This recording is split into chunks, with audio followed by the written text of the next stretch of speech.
Students, can you see the slide? Is it visible to you? Yes, sir, it's visible. Okay, just wait a minute. I'll start this.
So welcome to the class. As you can remember, we had discussion with the concept of sustainable development. And in fact, in the first class, we started with how the concept of sustainable development came into being. Initially starting with the concept of, or maybe the report of the Club of Rome in the form of the limits to growth. And then, of course, it was also linked with the energy crisis in the 1970s when there was a conflict between the Arab and uh, Arab-Israel conflict, basically, we can talk about. And at the same time, the supply of crude oil was much, much lesser. The prices skyrocketed, and there were a lot of problems out there. So, of course, because of all those things, there was an kind of initiative from the United Nations, so which actually instituted the World Commission on Environment and Development under the chairmanship of Norwegian Prime Minister Mr. Brundtland. And ultimately, that Brundtland Committee report so formulated or provided the first definition of the sustainable development, which we actually discussed in the previous class. Now, in today's class, we'll continue with the discussion that we had in the previous two classes, and then we'll go to find out the alternative interpretation of sustainable development, the concept of sustainable development. And also, we'll try to see what are the indicators of sustainability, how it can be measured or estimated, and what are the empirical issues in estimation. So all those things we'll try to have a look at today. So I'll start with the concept itself, which actually we discussed already. So basically, while talking about sustainable development, we try to assert on the issue that there should be some kind of restriction on the way the present generation is conducting themselves, because it's mandated by the definition of the sustainable development that okay, the resources should be made available for the future generation. So in that case, we say that this concept is nothing but a kind of intergenerational equity concept, or in essence, we can say equity across generations. Of course, sometimes people say that maybe it might have some implications for equity within generations as well. Now, when we talk about equity across generations, basically we are saying that we should be concerned about the well-being of the future generation. Obviously, the question comes: why should we be concerned with the well-being of the future generation. We are here and we need to think about ourselves only. Why should we think about the future generation, right? So, it's like the kind of philosophy of Omar Khayyam. But anyhow, so so there are certain reasonings actually, so which have emerged over a period of time. The first reasoning takes a utilitarian approach, and which basically says that when you talk about social welfare, the social welfare is not only for the welfare or well-being of the present generation only, but it also includes the well-being and welfare of the future generation. So it says that the social welfare in a society or in an economy or in a country is concerned with the discounted sum of well-being of all people in a society over time. So that means, you see, so we need to take into account the well-being of all the people. Well-being, of course, how we measure well-being. Mostly, we try to take into account the concept of utility or satisfaction to measure well-being. Now, here, so this approach says that this welfare, social welfare, will have to take into account the welfare of the people in the future also. And when we try to evaluate the well-being or welfare of the people in the future, so that needs to be discounted. Of course, how we do that, we already know that discounting is done by taking help of some kind of discount rate. Normally, it is in the present rate of interest, bank rate of interest, something like that we take into account. So that way, in fact, if we want to maximize societal welfare, obviously that is the objective of any society. So that societal welfare should take into account not only the well-being of the present generation, but also about the future generation. Obviously, that means we should also be equally concerned with the well-being of the future generation, or maybe in the days, coming days or days ahead of us. So that is one view. And the other view or other argument is that actually this is related with a kind of moral issues, or in a sense, you can say with the kind of philosophy at large. Because you see, so this art is not only for us, but also for the future generation. So in that case, the future generation obviously will have the moral right to a level of well-being, which is no less than our own.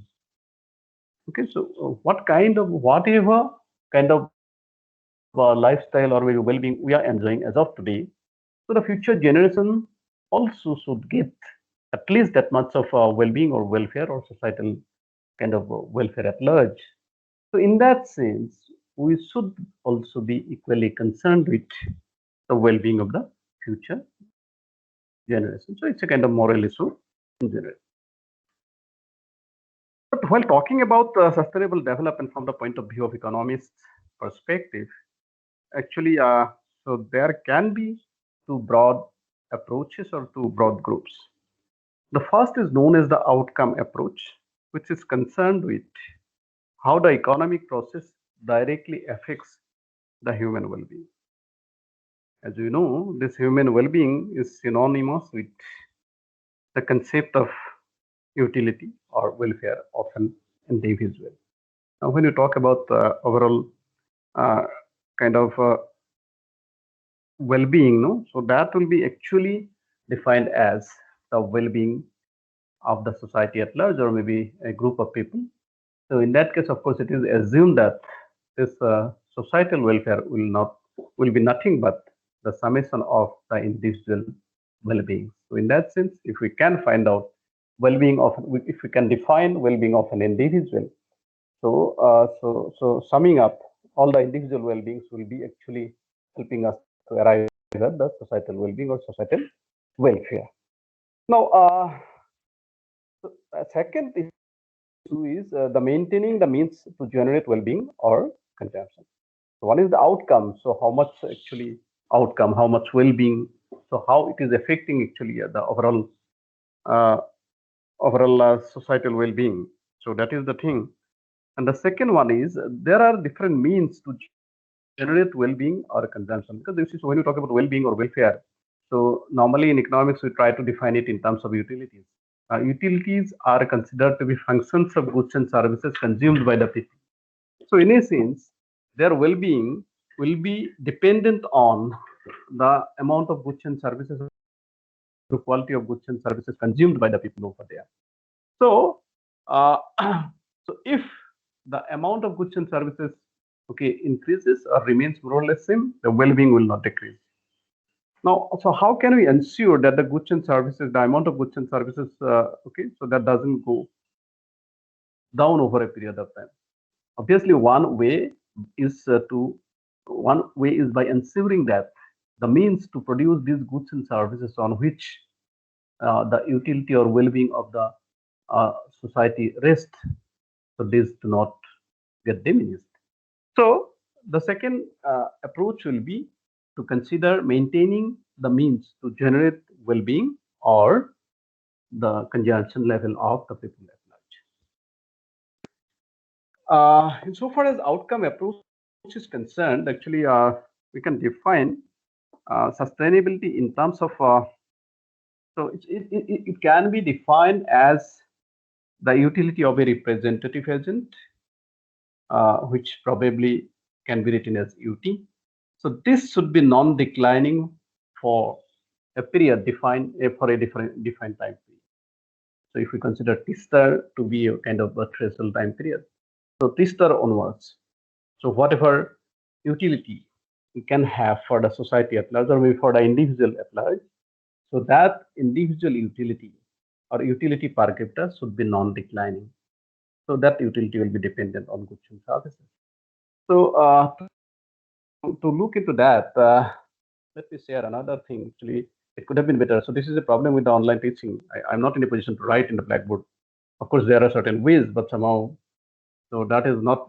I'm not very efficient on that. So that's why what I'll be trying to do, I'll be trying to show you another file which will help you understanding this. Just give me a minute.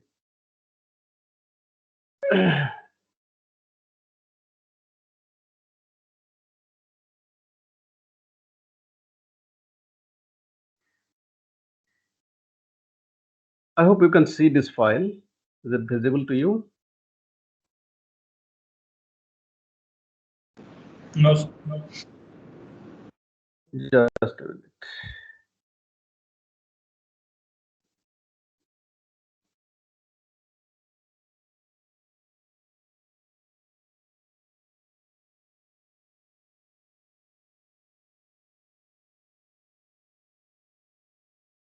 Is it visible now? Yes, sir. It's visible. Yes. Yeah. So here you see that sustainability. When you talk about sustainability, is basically we are trying to define sustainability in terms of the well-being or welfare, and that welfare is defined in terms of utility of the consumer, utility of the person. Now here, so we define utility of a person at time period T as UT, where T is the time period which actually defines the utility at that period of time. So if that utility is non-declining for the rest of the time from T star onwards, then we say that this is a kind of sustainable development. So that itself can be written as the differentiation, or you can say differentiation of the utility function over a period of time, which should be at least greater than or equivalent to 0. So to be non-declining. Okay. So in essence, what we can say, this differentiation of UT is nothing but the utility. Now this utility, so change of utility with reference to time. So since we are talking about T, time, so obviously, so that has a role to play over here. Then what we are saying, the change in the utility, okay, after a particular threshold time period, for example, so above T star time period, so that should be non-declining. It should not be less than 0. It should be at the most, okay, equivalent to 0, or it should be greater than 0.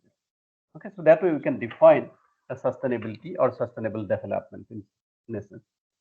Or we can also say that in any period T, the utility of that representative agent doesn't exceed the maximum sustainable level of utility. Here actually we are trying to define another concept, which is maximum sustainable level of utility. which is nothing but the kind of satisfaction that a representative consumer or agent may have. Okay, so considering the resources that are available, considering the kind of limitation that the people will be having, based on all those things, that the maximum utility that he or she can derive, that can be defined as probably UMT, where UMT stands for maximum sustainable level of utility. So it's defined as kind of UT, which is okay, just equivalent or less than the maximum level of satisfaction, maximum sustainable level of satisfaction or utility. Okay, so in any period T, the utility of the representative agent should not exceed the maximum sustainable level of utility depending on the economy's potential at time T. So that's why the maximum value of UT can be just equivalent to the maximum sustainable yield. If it crosses that, obviously that may not remain sustainable. Okay. Where for time period as following on from time period T, if we have something like this, that UMT is just equivalent to maximum value of U. So where utility at time period S is greater than equivalent to utility at time period T, then obviously, so this equation 2 actually, so this is another thing actually.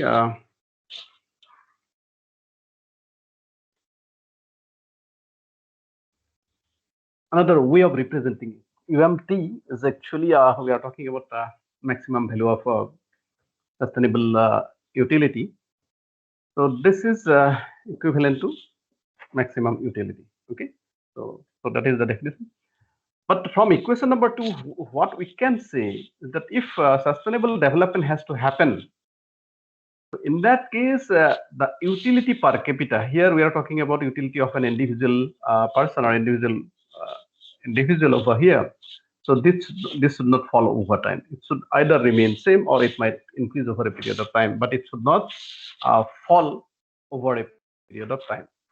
So only in that case we can talk about sustainable development happening in a particular society or in an economy.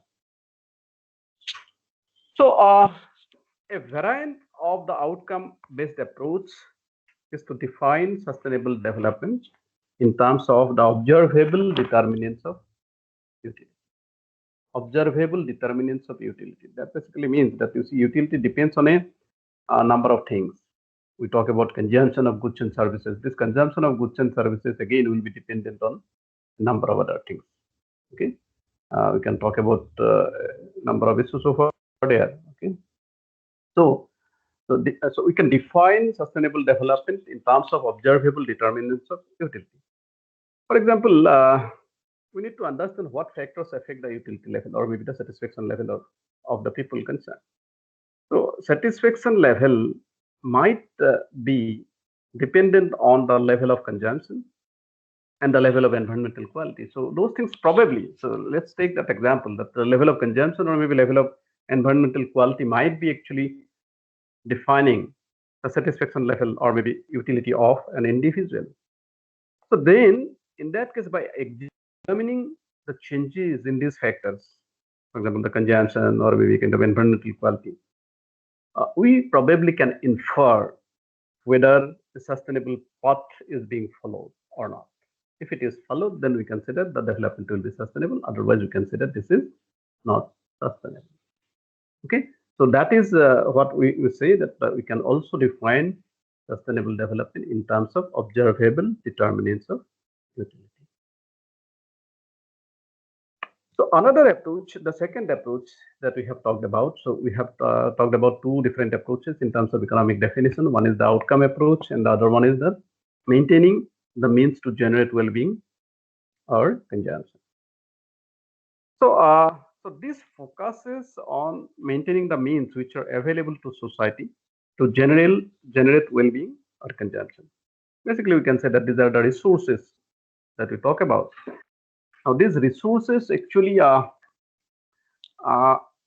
consist of different things. For example, physical stocks and the technology which we use to exploit these resources, right? So all those things might be part of the resources.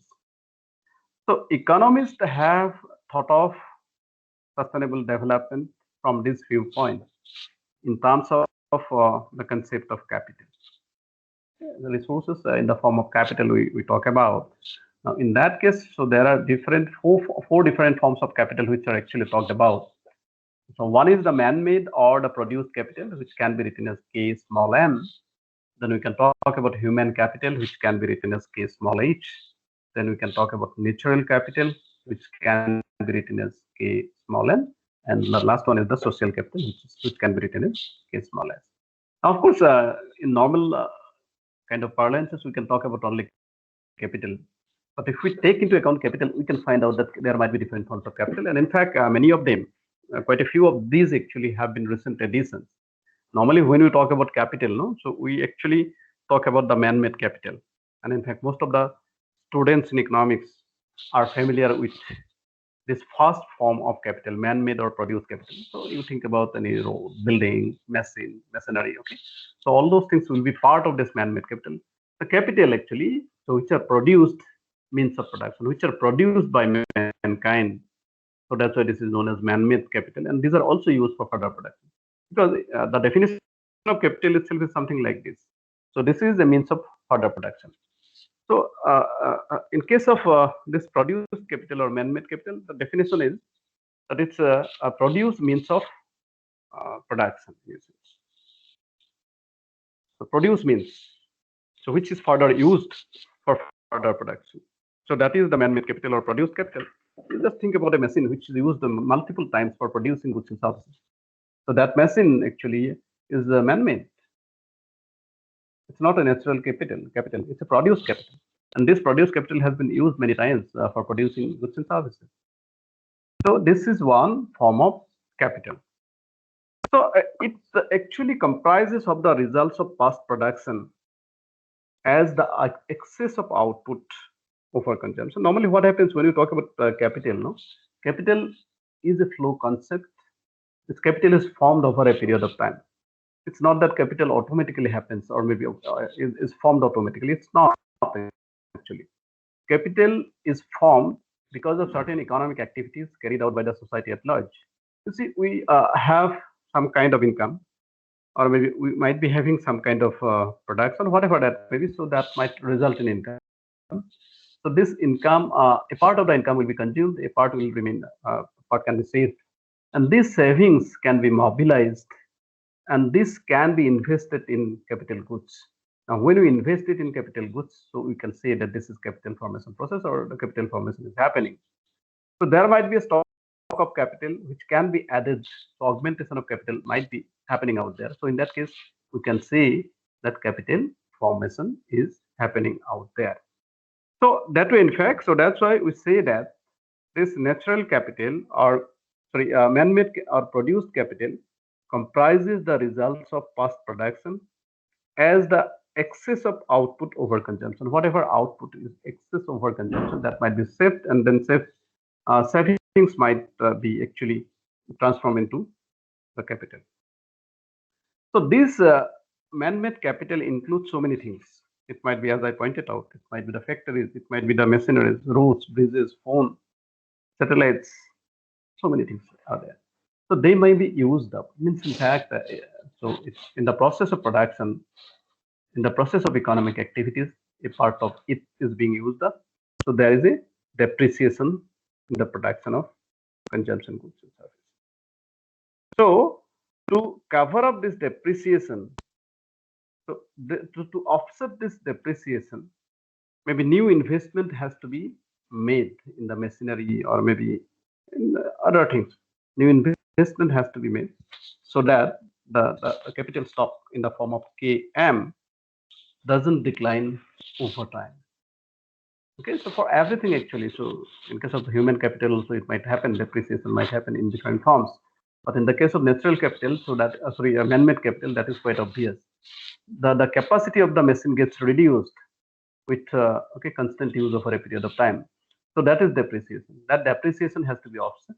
Now that can be done by way of investment in actually augmenting the capacity of the machine. So that is how this depreciation is offset in case of man-made capital or produced capital. The second one is the human capital. All of you know about that. Human capital is nothing but okay, the kind of number and skill of human resources in essence. So it's the people, their skill level and knowledge level, which is considered to be part of the human capital. So in the case of human capital also, as I pointed out, the depreciation can happen. Depreciation, how can depreciation happen in case of human capital? For example, it might so happen that you had some kind of skill at some point of time, but since you are not getting a proper job for that, you are not properly employed. So in that case, you might be losing that skill. So in that case, we can say that depreciation has taken place out there. Now, this depreciation can again be offset or overcome, probably by uh, resorting to kind of training and education, which might actually offset or overcome the problem of depreciation in the human capital. That happens actually many a time in case of teachers and other things. Also, you know about that, or maybe company people. So they have to undergo a lot of training. So this actually adds to the skill that the people have. Similarly, for teaching community also, in case of college teachers, you might be knowing there are a lot of refresher courses being arranged by the University Grants Commission. That is to actually provide them with kind of newer methods or newer knowledge or newer inputs regarding different subjects or maybe areas of expertise. So these are very much necessary, and these actually help in overcoming the problem of depreciation in human capital. Similarly, in case of many technical projects or works, the people who are being engaged in those works, so they might be provided with kind of sophisticated technique or maybe training on different newer things that is happening in the technological field. So these are the ways depreciation in human capital can be overcome. The third one is the KN, natural capital. This natural capital actually is nothing but all the gifts of nature. We can talk about all the resources that are available in the environment. Okay, so it might be including renewable and non-renewable energy and material resources, clean air, water, nutrient and carbon cycles, biodiversity, so many things. Whatever is there in the environment, everything can be part of this natural capital. So obviously, so these are also capital or resources for the production activities, because without these resources, the human civilization cannot survive. Human society cannot produce the goods and services that are required for their own survival. So that's why they are also considered to be a capital, a form of capital. Now, these natural capital, as you know, so this can be extracted. So when we extract them, particularly for the non-renewable resources, if we extract them, obviously their stock gets kind of reduced by that amount. Okay, so depreciation happens over there. In case of renewable resources, also we have already studied about that. So extraction rate is important. If the rate of extraction is higher than the rate of regeneration, again the resource gets reduced or stock gets depleted. So these are some of the ways actually. So how the natural capital gets depreciated. Okay, so when a non-renewable resource, for example, coal or maybe oil, gets used up, or when a particular species dies out, then obviously this depreciation in the natural capital takes place or it happens. So again, to augment or re-augment the natural capital or capital of this sort, there should be some kind of investment. For example, in the case of natural resources, what we can talk about renewable resources, for example, we can think about going for plantation drives, by way of which we are adding more kind of cleaner environment to the system. Also, kind of forest replanting and restocking of fisheries kind of a thing. Of course, for non-renewable resources, it's difficult for us to go for uh, kind of investment, because that will not help much. But in the case of renewable resources, we can always think of actually going for investment in certain activities by way of, as we have pointed out, maybe the kind of replanting of trees or afforestation, or maybe thinking about okay, adding the stock of fisheries and other things. Apart from these three, which are considered to be the major capital or resources for many products and activities. In recent years, there has been some emphasis on the concept of social capital as well. And in fact, there are certain literature which is available. Even World Bank has some kind of discussion on the concept of social capital. The literature speaks of social capital as comprising certain features of social organization.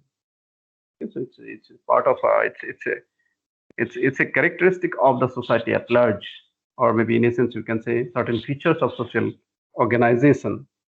So it might include the norms of behavior. It might include network of interaction between people and between institutions and trust among the people or between the people. So many a time it happens actually in case of mostly kind of tribal society, you'll find these type of things actually. The bonding and trust between different members of the society will be much higher compared to highly industrialized societies. And in fact, it is believed that this form of capital, social capital, the understanding, the trust, bonding, okay, the mutual respect in between different members of the society, can go a long way in delivering certain desired results in the society in terms of economic performance or also in terms of environmental performances.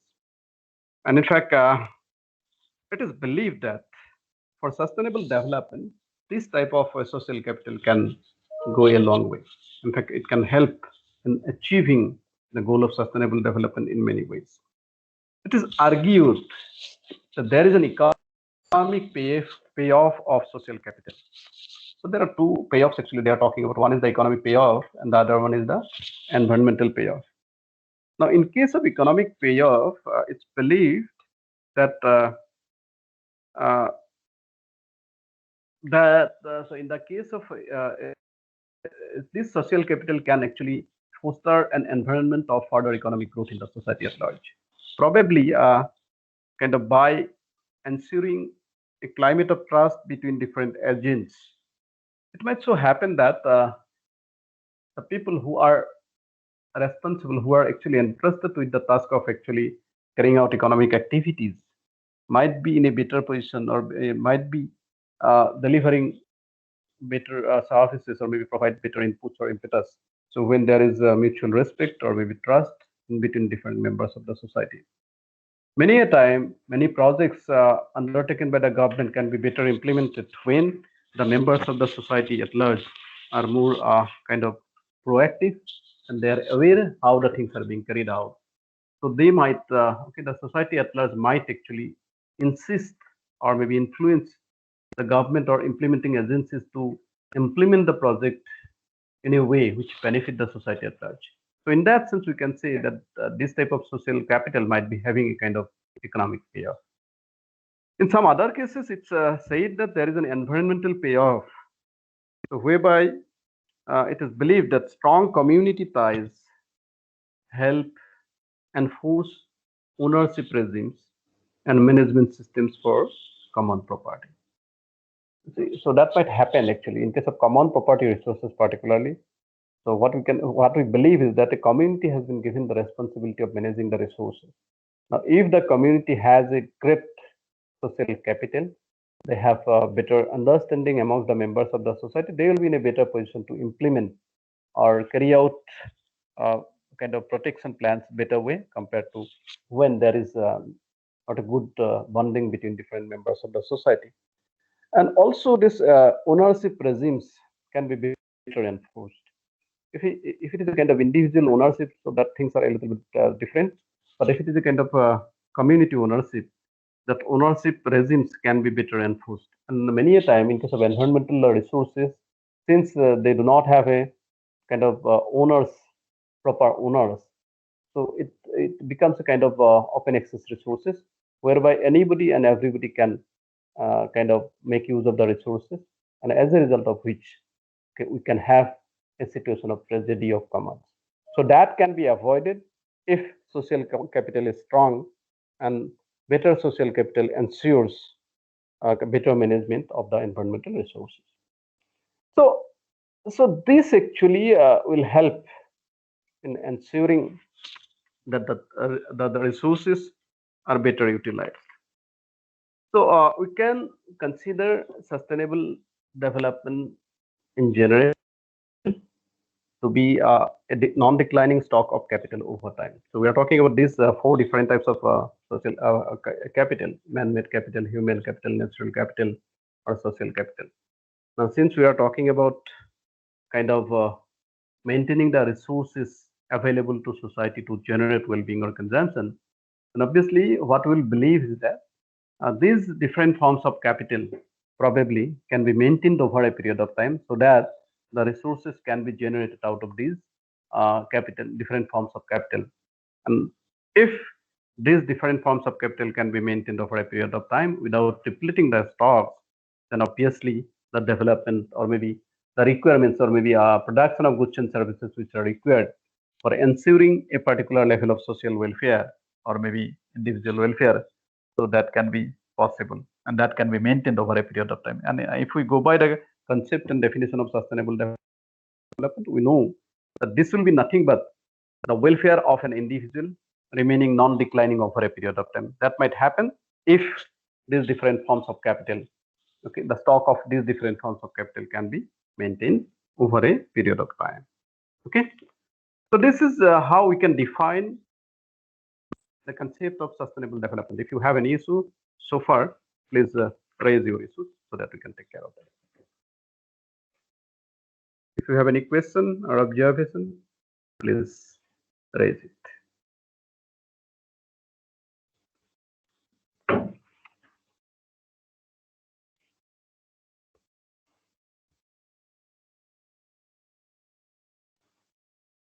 Do you have any question?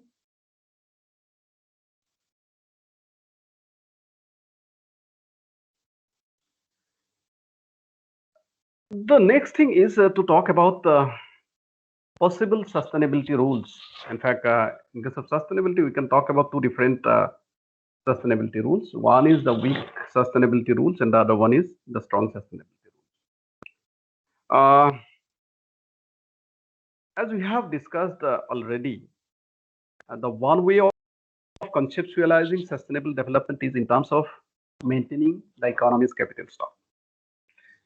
Based on this idea, two different paradigms have already developed. One is known as weak sustainability, which requires that the real value of the total capital, stock in the form of totality of this man-made capital, natural capital, human capital. Mostly we talk about these three capitals, although social capital has become very important nowadays. But in formal conceptualization of capital and formal actually explanation of the sustainability concept even today, so this is not formally introduced as of now, but although it has social capital has its big role to play out there. So when you talk about capital stock, K, it might be comprising of KN, KH, KM mostly, although we can talk about KS also. So these total capital stocks should be non-declining. Okay. So non-declining means the overall total capital stock we are talking about. We are not talking about individual capital stock, whether it should go down or remain same. We are not talking about that. So in essence, what we can say is that a natural capital may be run down so long as human and man-made capital are increased sufficiently. Basically, it means that there is a kind of substitutability between different forms of capital.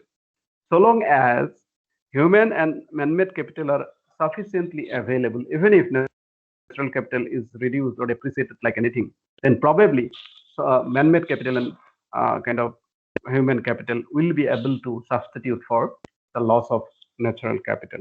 Because we are talking about the total capital stock. We are not talking about the maintaining of the individual capital stock. Okay, that is so what we mean to say in terms of this weak sustainability, right? So weak sustainability will be the phase in which we are talking about maintaining the total stock of capital without looking into the components of or distribution of the total capital stock.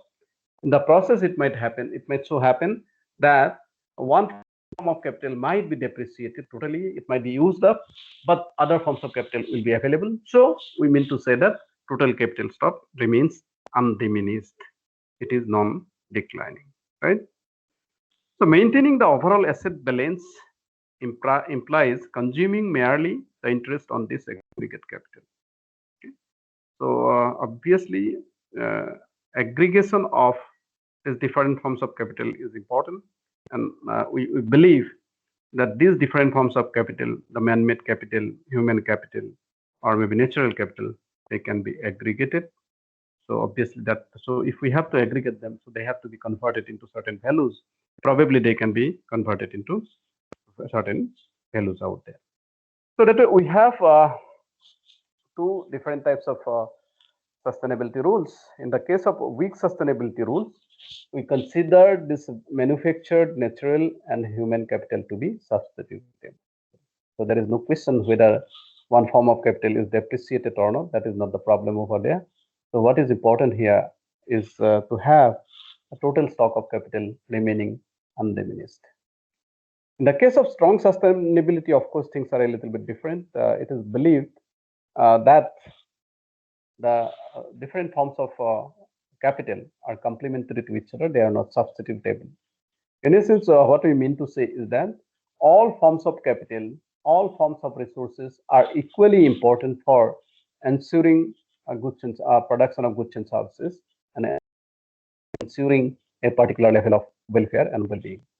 So, in that sense, we believe this natural and man-made capital, even human capital, so they are complementary to each other. In fact, in neoclassical economics, so that is pointed out by many that there is very limited scope of substitution in between different forms of capital. But we need to have a combination of both man-made capital and human capital or maybe natural capital. Otherwise, it becomes difficult to produce certain sets of goods and services. It's impossible. So in that sense, at least some portion or some amount of all the different forms of capital will be required. So instead of having a substitutable relationship between these different forms of capital, we'll be having a complementary relationship in between these different forms of capital. So since in case of weak sustainability, we are talking about the total stock remaining undiminished over a period of time. So what is important for weak sustainability rules is to have the total stock of these different assets or resources. So what matters is the total stock of these resources. So that is quite obvious since we are talking about substitutability relationship between different forms of capital out there. But in the case of strong capital, it's not something like that. So we require renewable resources, we require non-renewable resources of all these things will be important out there. We require man-made capital, we require natural capital, we require human capital. So none of them should be actually totally exhausted. So in that case, the resource maintenance or maybe the principles that are to be followed in case of management of the resources will be a little bit different. So probably renewable resources are to be used at the rate at which they regenerate. The extraction rate should not be higher than the regeneration rate. Otherwise, even the renewable resources can get exhausted. In case of non-renewable resources, the minimal amount of use of the non-renewable resources should be permitted. Otherwise, what will happen? There is every possibility of natural resources being exhausted too quickly. Okay. In case of weak sustainability rules, monetary valuation of stocks are possible because we are talking about aggregation of the stocks of different forms of capital. So if we have to talk about aggregation, then obviously they have to be converted into certain values. So probably this monetary valuation of the different forms of capital. So that is possible. That is the concept or that is the assumption which is made in case of weak sustainability rules. But in the case of strong sustainability, probably this aggregation may not be possible. So that's why resource stock have to be measured in physical units. It may not be converted into value. So because they are in different units as such, and probably one cannot be substituted for the other one. So that is why so it cannot be actually aggregated the way it is aggregated in the case of weak sustainability rules. So resource stocks will be measured in purely physical units. Okay. So that way, in fact, strong and weak sustainability have been distinguished. if we go by these, in case of strong sustainability, of course, this criterion is a little bit very difficult kind of a thing, because we know that natural capital gets depreciated. Obviously, non-renewable resources are getting exhausted. Of course, people are switching over to renewable resources. So that is one thing. Even man-made capital can get exhausted, but of course that can be renewed again, because by way of investment that is possible. But in the case of non-renewable resources, natural resources, it may not be possible all the time, except for the renewable resources. So these are certain issues which we should take into account. Strong sustainability, in a sense, this is relatively difficult to achieve, whereas weak sustainability will be relatively easier to achieve. But whether we should go for kind of weak sustainability or strong sustainability criterion or principle, that depends on a number of things. You see, in the case of weak sustainability, so if we follow this weak sustainability principle, we mean to say that the totality of the stock is important. In that case, it's not important whether a particular form of capital is completely used up, exhausted, or not. But actually, from the long-term sustainability thing, that may not be a very good idea, because if we use up the natural capital totally, okay, so we probably may not be in a position to get the required goods and services produced. So that is a very, very big thing. So in essence, from the point of view of sustainability or concept of sustainable development is concerned. So that's why probably it is better for the mankind to think about maintaining the different forms of capital, so that in future there is no problem in getting the required things produced out of this different combination of the capital. Okay, so that way we can distinguish between weak and strong sustainability. The next stage is to think about the different measures that are actually attempted to measure or maybe estimate this sustainable development. So how we can actually use different indicators to measure sustainable development. What are the efforts or indicators? Now, you see, we normally have this, when you talk about development or maybe growth, we talk about mostly the income indicator. We talk about indicators in the form of income indicators. It might be kind of in national income, it might be in the form of per capita income. And in fact, so when we talk about categorizing different countries in the world, we use this per capita income or maybe the national income or GDP as the indicator. Based on that, we classify countries or categorize different countries. So the fact is that when you talk about this sustainable development, actually we should talk about it, many other things, because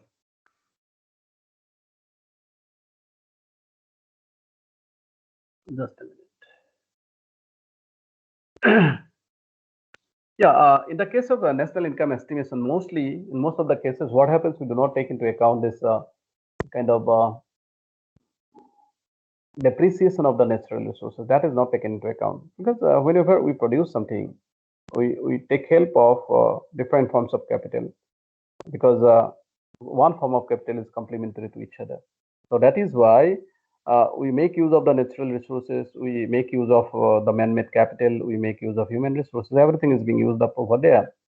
But while the contribution of physical capital or man-made capital, so these things are taken into account, or maybe even human capital is taken into account.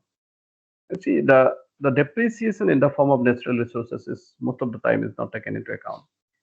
So there are two things that might happen. One thing is that the resource gets depleted by the use of by its use in the process of production, and secondly, so by way of generating negative externalities, the environment gets damaged. And this is also a cost. Okay, in this process, actually, in other cases, in normal situation, when you talk about this kind of measurement in the form of national income, actually, or maybe GNP.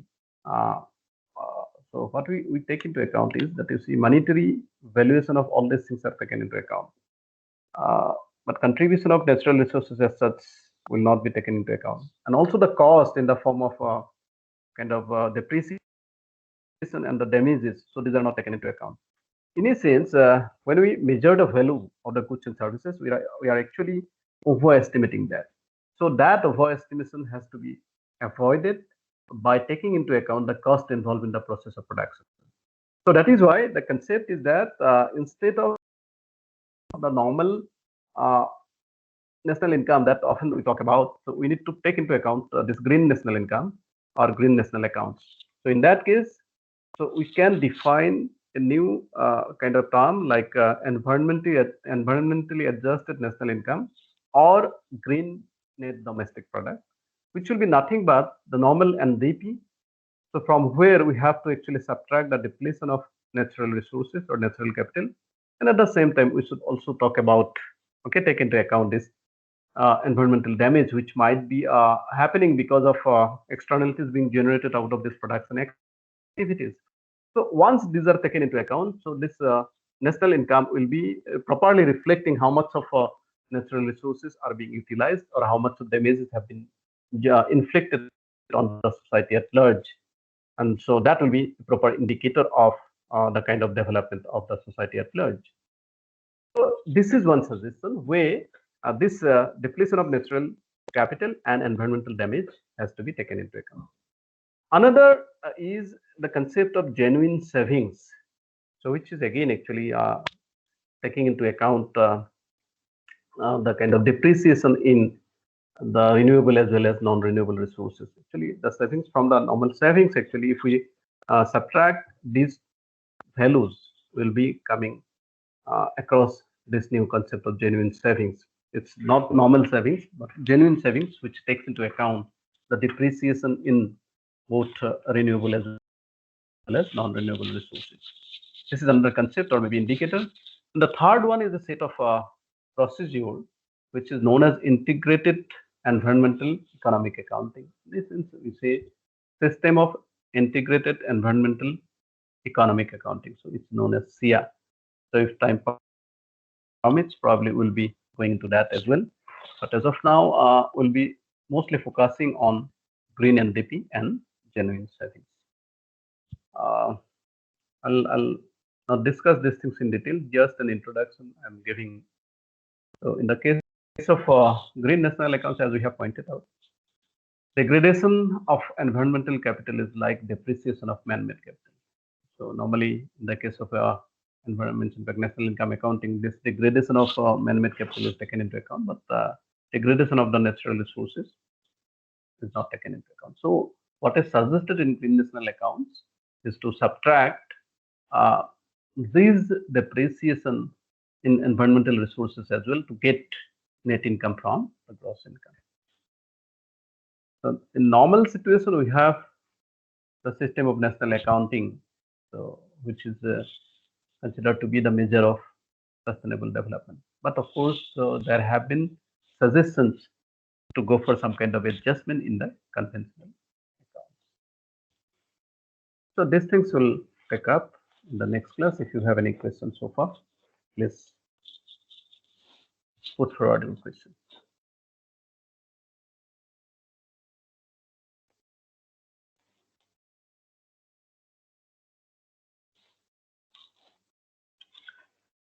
Do you have any questions?